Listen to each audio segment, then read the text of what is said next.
Please welcome Gordon. Thank you very much.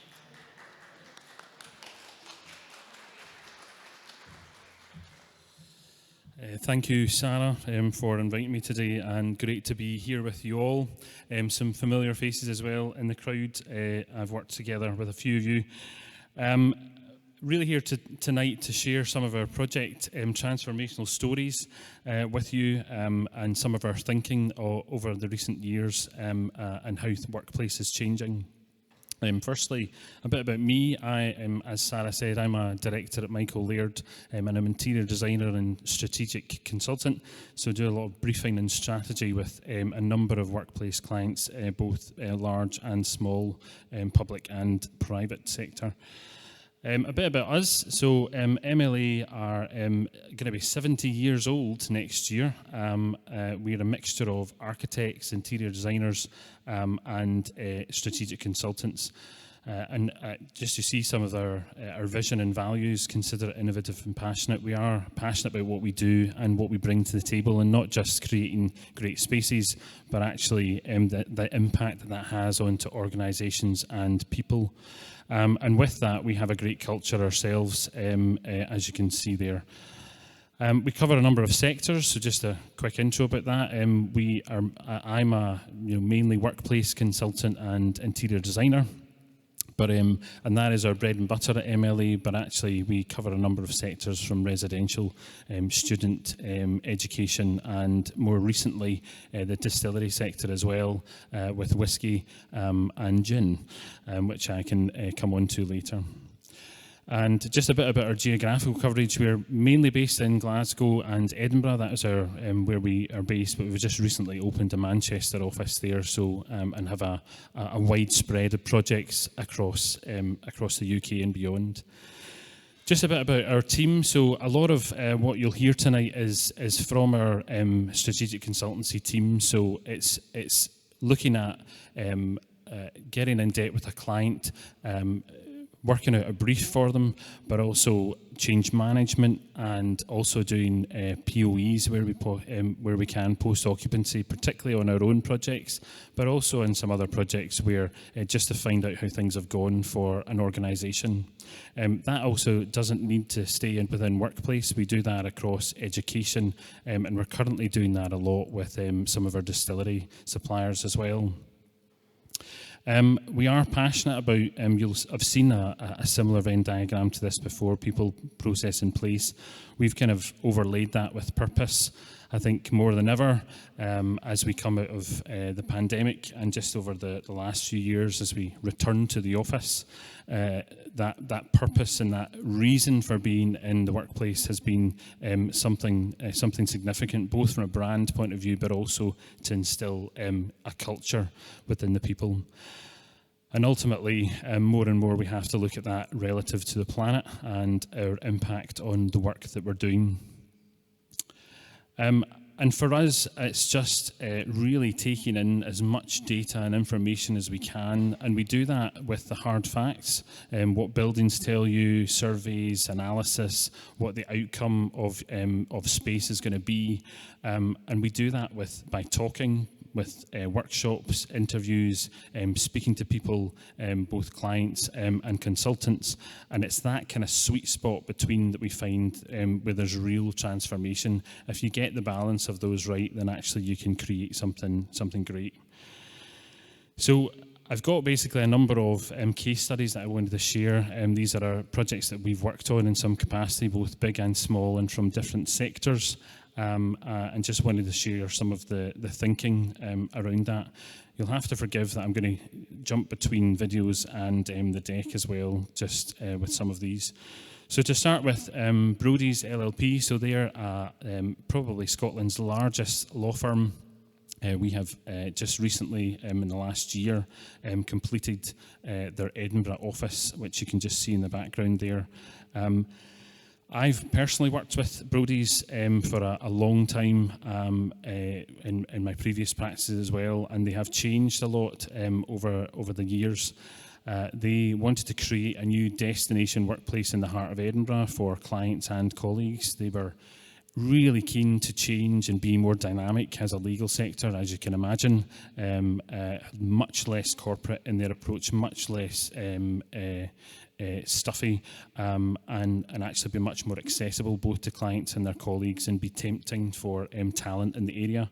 And they really wanted to consolidate their spaces, particularly in Edinburgh, and actually take an opportunity to instill new work processes. You don't really need to read the detail in this. This is just basically the timeline of their thinking, and to see the transformation that they've made as a business. They started refurbing a very corporate approach within Aberdeen and Glasgow, very successful for them.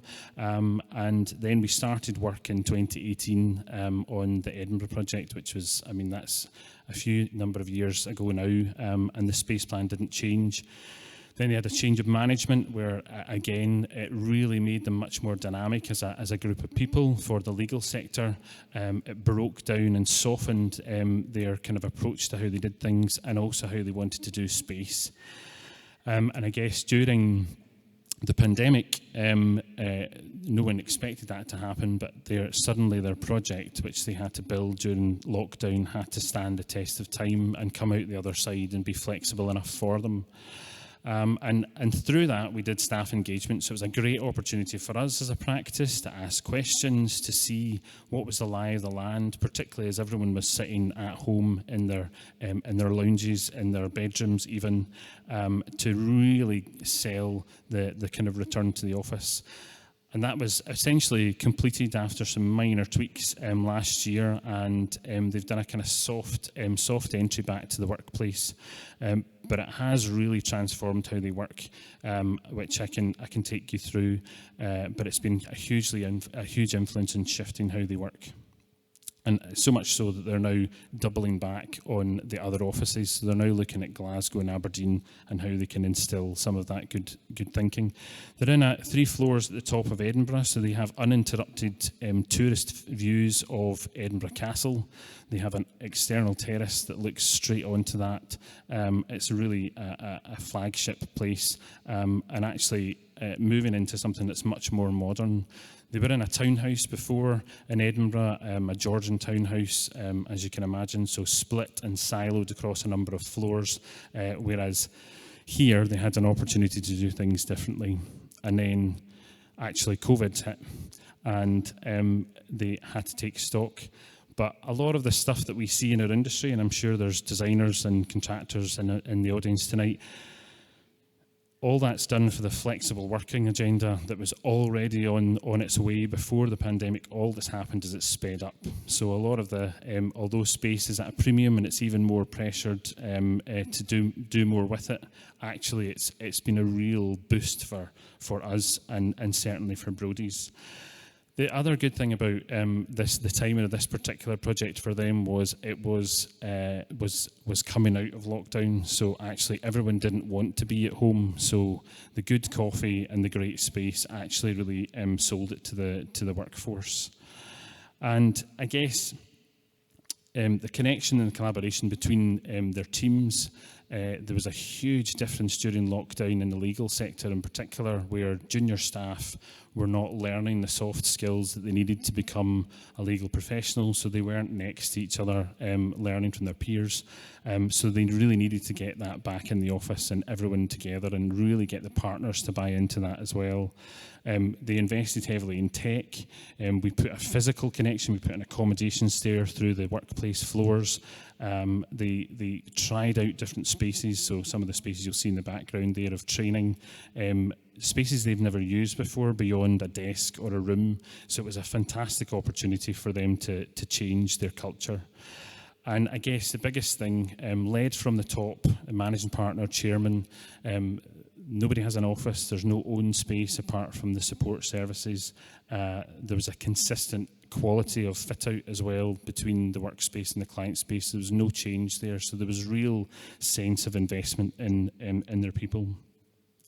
And equally, they changed their brand during that time, and we were able to implement a very subtle, muted palette, but also deconstruct some of that brand and actually influence it, put it subtly in the space. So if they ever decide to change their brand, they can do that without having to do wholesale changes to their space. And also big focus on tech and digital representation of the brand as well. And I guess ultimately that was the shift in their behaviour, and ultimately giving choice to a number of places to work and for a number of people to come together, or also focus and get away from their colleagues and find focus time away, and really support what they were doing and make it much more people-centric. And I guess the unexpected impact, they've learned a lot over their journey of where you used to have a room and an office and there was ownership, and to something that was agile and buzzing and collaborative. Some of the unexpected impacts, I guess, of Edinburgh was the library. So they're analogue books. They've got really old books and some great. That adds a whole different visual dynamic. It was front and centre in the floor space, and actually some of their biggest colleague skeptics in the project, and the move to a new build were actually the biggest converts, which was hugely influential. So I'm just going to pause there just to show you a wee video of the impact that it's had on for the business. I really enjoy coming into the office. It's a completely different experience from the office that we were previously in. Collaboration is a big part of our culture, and this office is all about collaboration. The interaction we can have with each other is great. There's all different work settings. You come in, you meet colleagues, you see them. We were in like battery hen boxes in our old office. I might not see anybody for those couple of hours if I just had my head down. Whereas here, there's far more ad hoc meetings with people. You can just break away and go into a different space and have a chat about something. So that's made a massive difference. For us as a sort of dynamic, contemporary law firm, this office sort of instills that in our clients and in our colleagues as they come in. You've got to make the office an attractive place to come to, and hopefully we've got a space that makes people want to come and visit it and work in it.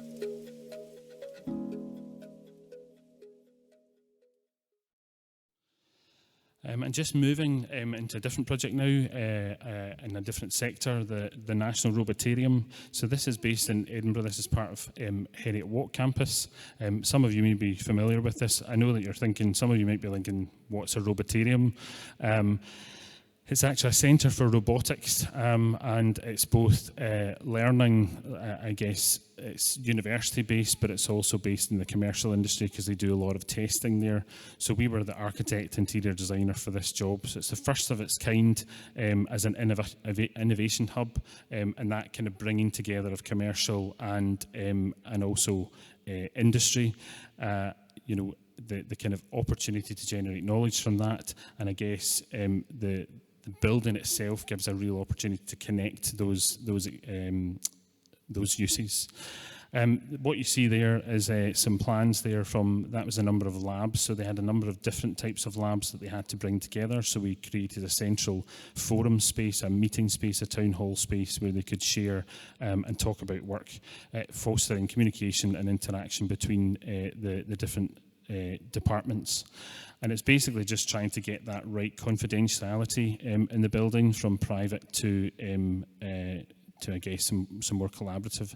And really part of the architectural intervention was to actually have focus on the outside, biophilia, access to those sight lines. So this is the central space you see here, and actually it was an opportunity for students to come together to exhibit their work, and also for the industry to be there. So it's a really kind of cutting edge building to be involved with, and actually a real transformation for the university. And also just sustainability. This happens to be the double skin frontage to it, and actually giving a real landmark building. So I'd encourage you to look it up. Actually, it's a great example for us. And just that mix of spaces, seeing the ability to test. You'll see some domestic robots there with office space.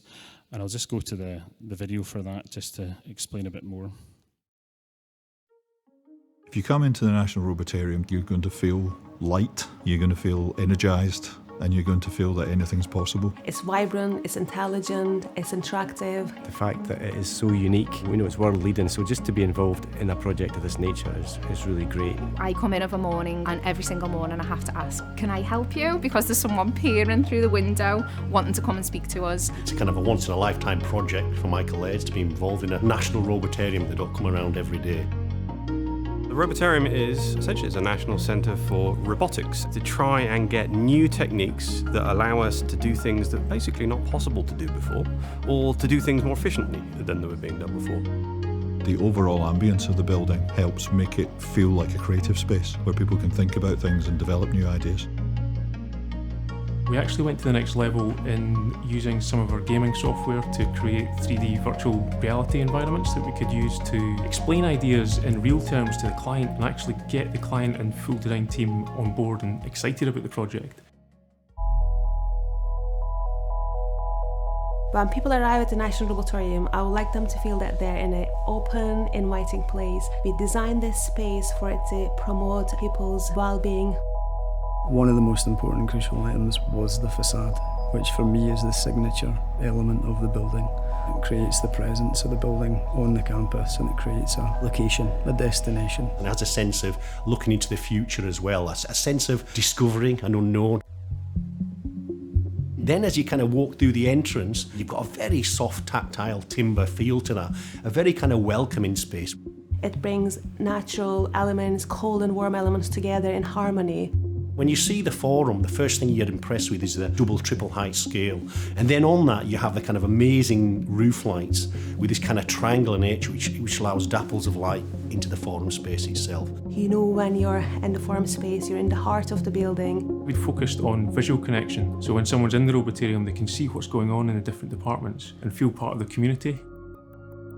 It's called the Precision Laser Applications Labs within the National Robotarium. The type of work we're doing is trying to manufacture things that are very much on the micro scale. We've got the RAS department, which is mainly focused on larger scale industrial robotics. The area is actually designed so that you could actually get a wind turbine blade in the building and you could have robots clean and maintain it. Then we've got the HRI department, which is concentrating on the human experience, a natural environment in which they can study interactions between robots and humans together. It's where robotics meets day-to-day human life. I think what it does and what it represents is really quite stunning. What the building has to do fundamentally is work for the people, and that belief in architecture is the greatest satisfaction. I think this is going to be revolutionary. The fact that it is a jumping off point, a physical place for people to go for all things robotic. I expect to see Robotariums 2 and 3. That's where we want to go. The ambition is not just this building, the ambition is to go beyond.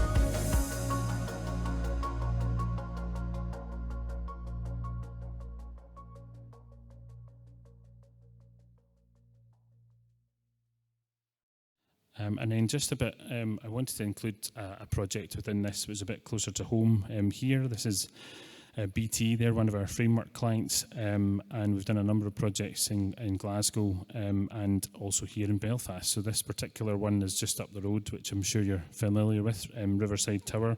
Some of you guys have worked on it as well, so good to talk about it, and I guess the transformation that's been for BT. They have a big estate, as you can imagine, and they were rolling out a kind of consolidation and rationalisation of much of their estate. That's still going on, and some of the bigger centres, particularly in Belfast, was one of the focuses. They have a 13-storey tower, which you'll know down the river there.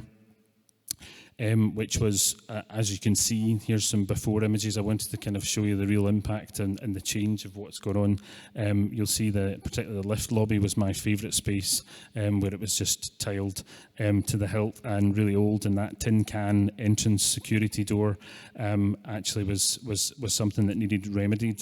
So it was a great opportunity and a great project to instill some of those kind of new, better workplace practices that the business was looking to do, and really create a new beginning for that building, which is a huge story in itself for reuse of estate and investment in older estate, and actually particularly in a prominent building like that in Belfast. not least, I guess, because they had a disparate workforce across a number of buildings, not least across a number of floors, a number of unused floors. So it was a real opportunity for them to consolidate into one place. And although they are split across the tower, there was it was a breaking down of the hierarchy of the building. So there was no longer that exec on the top and everyone else down below. It was a real shift in how they were using space. So as you can see, that's the visual. You can go up the road and see the new entrance now. That just happens to be the visual of what it was, but it's 13 stories. So it's really carving out a lot of interventions architecturally in the building, getting rid of a lot of the kind of dated spaces and actually really modernising it and opening it up into something fresh. Moments that matter was, I guess, that was what BT wanted to create. So in order to make this work across a number of floors, they wanted landing points on each of those levels, for collaboration or refreshment or meeting together or having some focus time. And there was a rollout of those different types of spaces across all the floors. Not least also having some security issues as well, which we had to deal with some of the teams on other floors as well, just in terms of confidential space and secure space. But it was a really great project to work on across the building. And again, brand expression, I think they'd been limited before to creating spaces that just had the odd purple wall or purple column and the odd quote, whereas actually what they've built across their portfolio, not least in Belfast as well, is a new palette of materials. It's much softer, much more domestic in scale. And yeah, there is a bit of hinting to the brand, but actually it created a real good base palette for other brands that they have, particularly Openreach as well.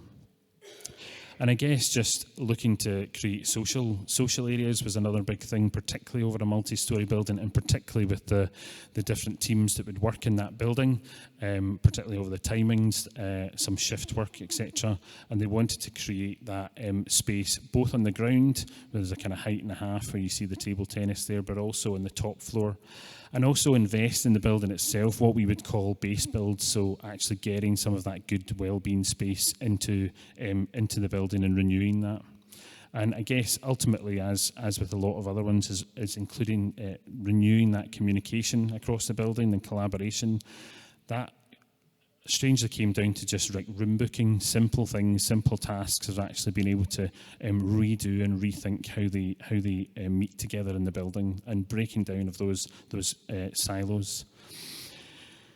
And I guess they had never really been able to successfully host clients. That was another big thing. They were quite limited with that in the building before. So now they have a full suite of that on the top floor and on the ground floor, the ability to have town halls and fully flexible space for clients and others.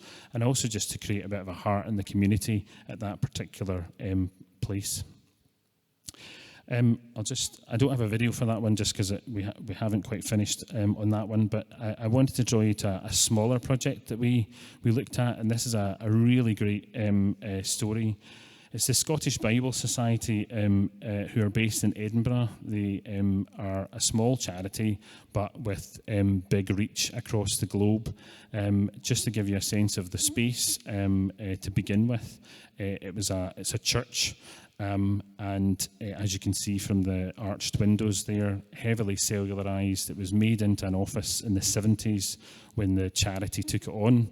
And they knew they had to do something with it. It had several iterations of the work that they did through the ages. You'll see the cashier's office in the top left. They used to have an exhibition space, Bible World, when at one point as well, and they knew the building was no longer fit for purpose.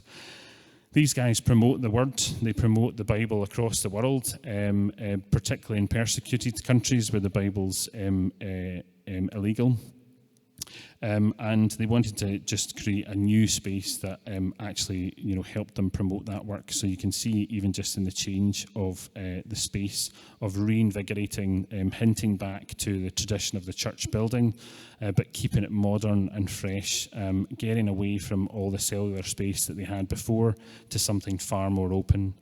And actually, lots of people still think it's a church because it still just looks like a church from the outside, so they're pleasantly surprised by the modern interventions that we've done within.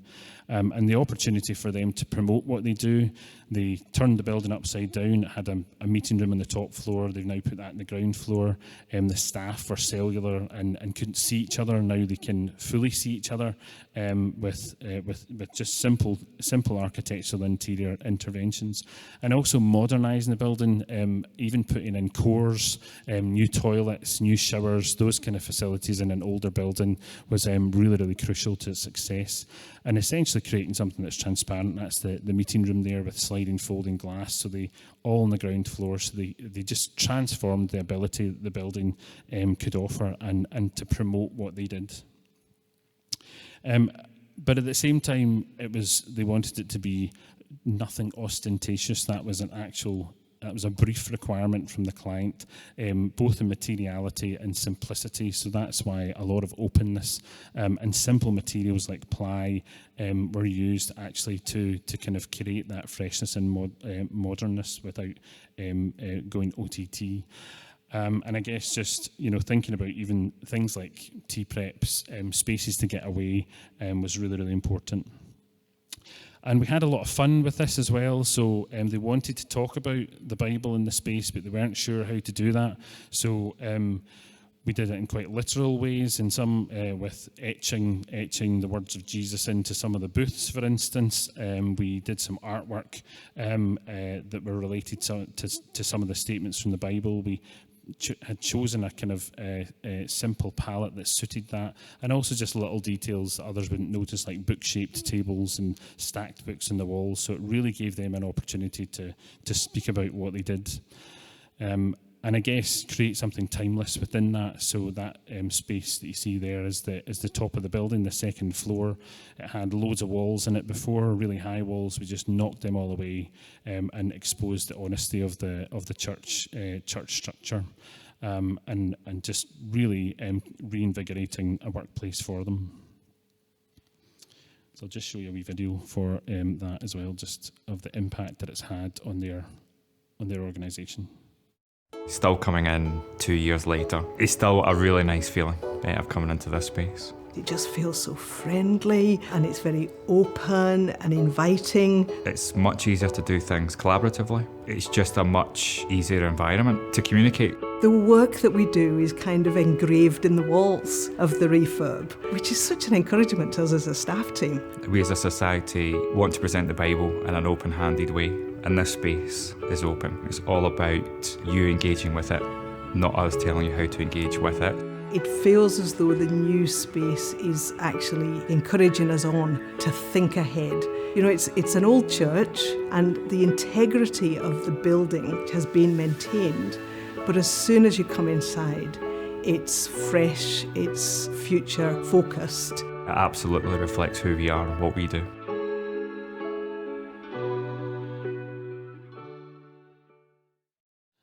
And then lastly, I'd like to just share one of our distillery projects as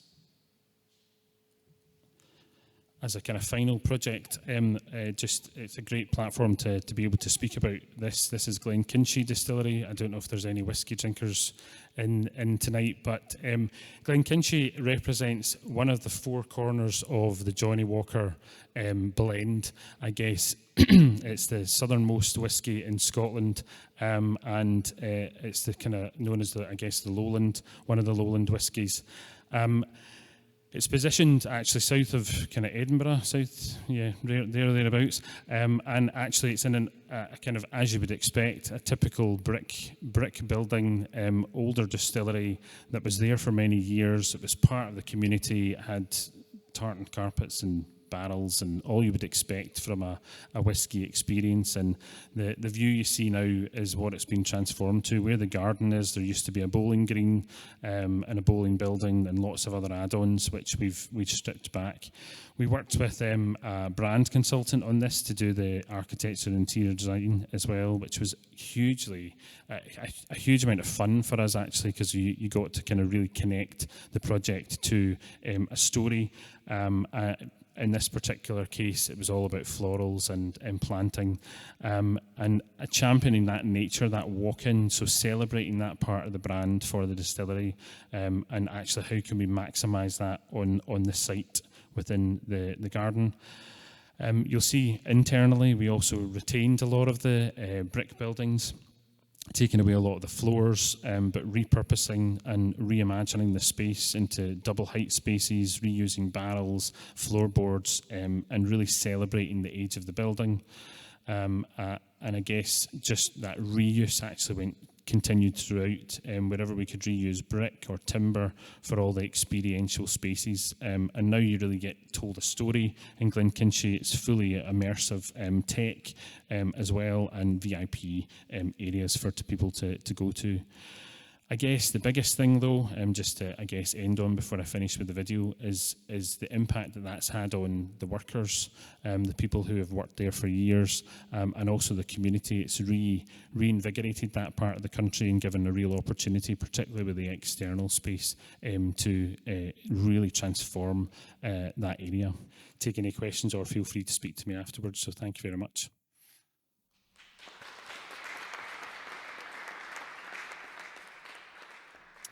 Do we have any questions for Gordon?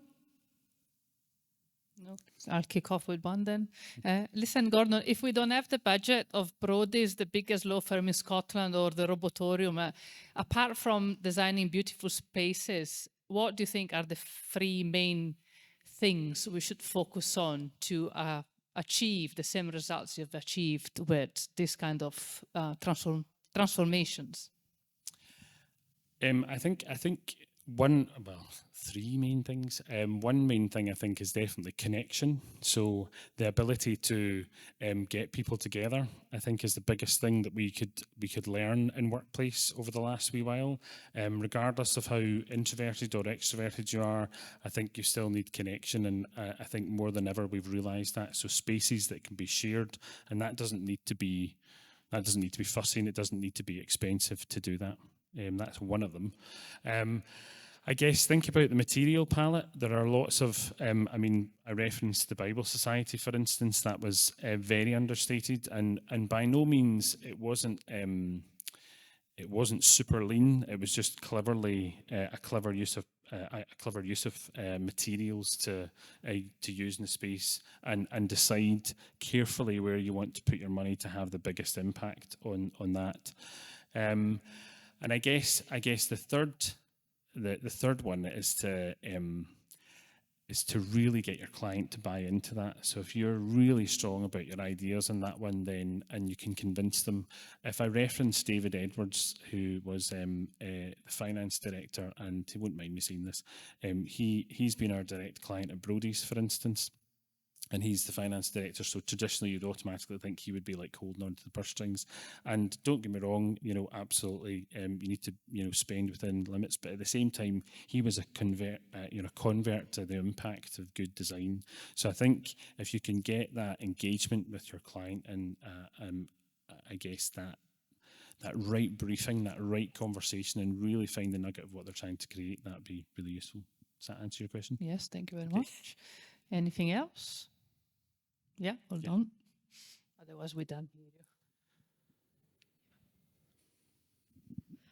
You guys use a lot of plants in your designs. Yeah. Are they real plants or fake plants, or do you have a mixture? Because often maintenance is like a bit of a problem, but it always looks really good. Yes. Yeah. So all of the plants that you saw today were real. from the external ones, I guess, from the proper landscaping of Glenkinchie, particularly in the other ones, they're all real plants typically. I mean, there's another top tip, Sarah, if you want to, is actually invest in your plants. Actually, would be another good. Don't skimp on the plants, and don't skimp on the furniture as well. For anyone who's interested, that's where you get high impact. There are, don't get me wrong, there's artificial from a maintenance point of view, wherever it's kind of ceiling level or high level, we tend to do it, but there's lots of really good artificial materials out there. So yeah. Okay. Anybody else? So mentioning Brodie again, as I know, because I was in the room when one of them happened, but you've been winning quite a lot of awards for that project, and your work is being recognized country-wise.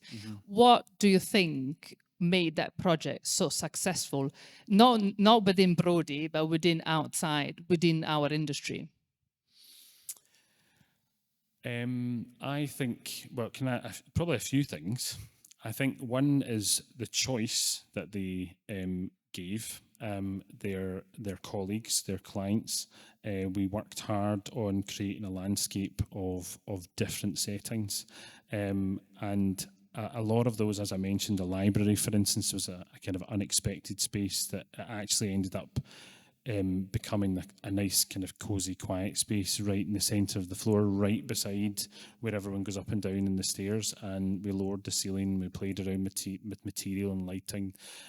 So there was unexpected spaces out of that. I guess related to that is just their willingness. So the willingness to try things out. There are spaces in there that they found 1 year in, and the whole point of doing post-occupancy reviews to actually find what is also not working so well or what needs improved. They found a number of settings that actually some people didn't like or positioned wrong. So they're tackling that. They're not looking at it as a failure. They're just looking at it as an enhancement or a change. So it's really good to see. Okay. Yeah. Thank you very much. Okay. This is done. Well, thank you again for coming tonight. We got refreshments now ready for you. And please remember, we are back tomorrow. So if you could spread the word in the office and make sure many more people come to see us tomorrow. And Gordon, thank you very much for coming over here tonight. Thank you.